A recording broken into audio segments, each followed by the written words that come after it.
আসসালামু আলাইকুম। আশা করি সবাই অনেক ভালো আছেন। নতুন আরও একটি ক্লাসে সবাইকে স্বাগতম। আজকের ক্লাসে আমরা চতুর্থ শ্রেণীর প্রাথমিক গণিত বইয়ের 56 পৃষ্ঠা 1 নং অঙ্কটি সমাধান করব। দেখো 56 পৃষ্ঠা 1 নং কিন্তু উদাহরণ, ঠিক আছে? উদাহরণে কি লেখা আছে? লেখা আছে ভাগের বৈশিষ্ট্যসমূহ ব্যবহার করে নিচের সমস্যাগুলো সমাধান করো।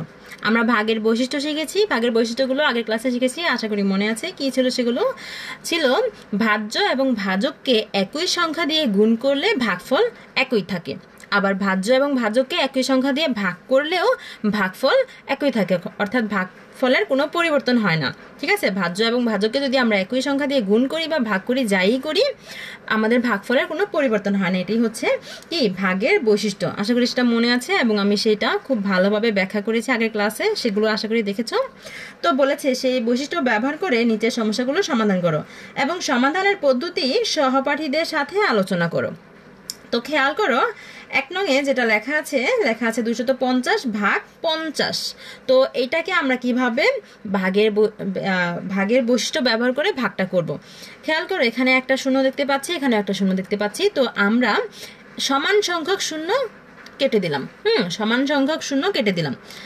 এখন এখানে কত থাকে? এখানে থাকে 25 আর এখানে থাকে 5। এখন আমরা কি করতে পারি? দেখো 25কে কিন্তু 5 দিয়ে ভাগ করলে 5 5 25, এটা আমরা মুখে মুখেই করতে পারি। তাহলে 25কে 5 দিয়ে ভাগ করলে 5 5 25, ভাগফল হচ্ছে 5। এই তো আমরা উত্তর পেয়ে গেলাম। উত্তর কি? উত্তর হচ্ছে 5। এইভাবে সহজ করে ফেলবো। ভাগের বৈশিষ্ট্য ব্যবহার করে ভাগ করলে ভাগটা খুব সহজ হয়। এটাই হচ্ছে ভাগ। হ্যাঁ, এখন 2 নংয়ে আছে 8100 ভাগ 900। এখানে আমরা কি করতে পারি? খেয়াল করে এখানে একটা দুইটা শূন্য, এখানেও দুইটা শূন্য, আমরা সমান সংখ্যক শূন্য কেটে দিলাম। তাহলে এখানে কত থাকে? এখানে থাকে 81 আর এখানে থাকে কত? এখানে থাকে 9। এখন আমরা এখানে কি করতে পারি? দেখো 81কে কিন্তু 9 দিয়ে ভাগ করলে কত হবে? 9-এর নামটা পড়লে বুঝতে পারবে। 9 নং 81। 9 নং কত? 9 নং 81। 9কে 9 দিয়ে গুণ করলে 81 হয়। তাহলে ভাগফল কত হবে? 9। আমরা উত্তর পেয়ে গেলাম। উত্তর কত? উত্তর হচ্ছে 9। দেখো কত সহজে এই ভাগটা আমরা করে ফেললাম। এরপর 3 এবং 4 নংয়ের সমাধান করব, একটু খেয়াল করো। এরপর 3 নংয়ে আছে 150 ভাগ 25। দেখো এই ভাগটা আমরা কিভাবে করতে পারি? এখানে একটা শূন্য আছে কিন্তু এখানে কোনো শূন্য নেই। তাহলে আমরা এখানে আগের বার দেখেছি যদি শূন্য থাকতো তাহলে আমরা এই দুটাকে একই সংখ্যা দিয়ে ভাগ করেছি, কিন্তু এখানে শূন্য নেই। তাহলে আমরা একই সংখ্যা দিয়ে গুণ করে শূন্য নিয়ে আসব, ঠিক আছে? যেখানে শূন্য না থাকবে আমরা কিছু দিয়ে গুণ করে শূন্য নিয়ে আসব। খেয়াল করে এখানে 25কে যদি 2 দিয়ে গুণ করি 25 দুগুণে 50 হবে। 50-এ একটা শূন্য আছে, তাহলে আমরা 2 দিয়ে গুণ করে এখানে একটা শূন্য নিয়ে আসতে পারি।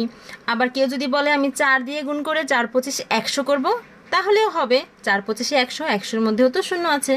তো যে যেভাবে ইচ্ছে সেভাবে করতে পারো, দুনোভাবেই হবে। তো আমি যদি 150-কে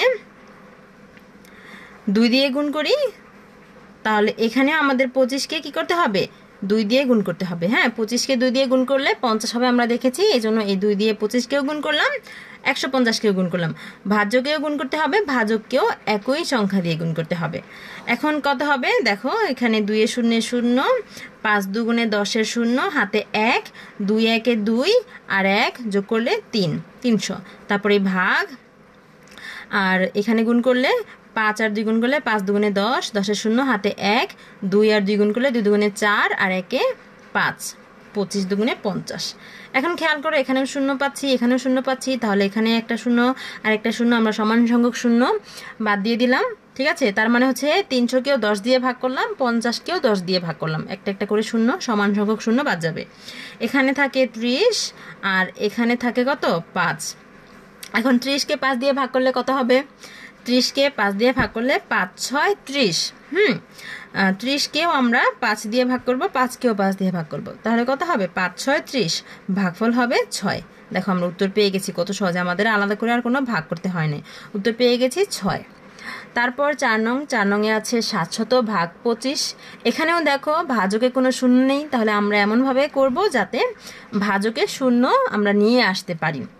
আমরা কিছু দিয়ে গুণ করে এটাকে বড় বানাবো, বড় বানিয়ে এখানে শূন্য নিয়ে আসবো। তাহলে 25-কে কত দিয়ে গুণ করলে এখানে শূন্য আসবে? 25-কে 2 দিয়ে গুণ করলে 50 হবে, সেখানেও শূন্য আছে। আবার যদি 3 দিয়ে গুণ করি তাহলে কিন্তু শূন্য আসবে না। 3 25-এ 75 হবে, 75-এ শূন্য নেই। আর যদি 4 দিয়ে গুণ করি তাহলেও শূন্য আসবে।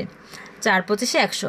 তো চাইলে এখানে 2 দিয়ে গুণ করতেও পারো, আবার 4 দিয়েও গুণ করতে পারো, কারণ 2 দিয়ে গুণ করলেও কি হবে, একটা শূন্য আসবে, 4 দিয়ে গুণ করলেও 2টা শূন্য আসবে, সমস্যা নেই, শূন্য আসলেই হবে, যার যেভাবে ইচ্ছে করতে পারো। তো আমি যদি এখানে প্রথমবারে আমি এখানে 2 দিয়ে গুণ করেছিলাম, তো এখানে 4 দিয়ে গুণ করে দেখাচ্ছি। 4 দিয়ে যদি 25কে গুণ করি তাহলে 700কেও 4 দিয়ে গুণ করতে হবে, 700কেও 4 দিয়ে গুণ করতে হবে। তারপর এখানে ভাগ 25কেও 4 দিয়ে গুণ করতে হবে। এখন দেখো এখানে কি হয় গুণফল, 4 শূন্য 0, 4 শূন্য 0, 4 7 28। তারপর ভাগ আছে, ভাগ লিখে ফেললাম, আর 4 5 কত হবে 100। হ্যাঁ, যে 4 5 20, হাতে 2, 20 শূন্য হাতে 2, 4 দুগুণে 8 আর 2 যোগ করলে 10। এখন আমরা খেয়াল করে এখানেও 2টা শূন্য দেখতে পাচ্ছি, এখানেও 2টা শূন্য দেখতে পাচ্ছি, তাহলে এখান থেকে আমরা সমান সংখ্যক শূন্য বাদ দিয়ে দিলাম, এখানে থাকে 28 আর ভাগ এখানে 1, তাহলে 28 ভাগ 1। এখন খেয়াল করো 28 ভাগ 1, ভাগফল কত, 28কে 1 দিয়ে ভাগ করলে 28 একে 28, ভাগফল হচ্ছে 28। আমরা উত্তর পেয়ে গেছি, উত্তর হচ্ছে কত, 28। দেখো আমরা কত সহজেই ভাগের বৈশিষ্ট্যগুলো ব্যবহার করে আমরা এই 4টি ভাগ করে ফেললাম। শিক্ষার্থীরা আশা করি বুঝতে পেরেছো। দেখা হবে পরের ক্লাসে, ততক্ষণ পর্যন্ত সকলেই ভালো থেকো, সুস্থ থেকো, আর গণিত বইয়ের সকল অঙ্কের সমাধান একদম ফ্রিতে পেতে আমাদের সাথেই থেকো। আল্লাহ হাফেজ।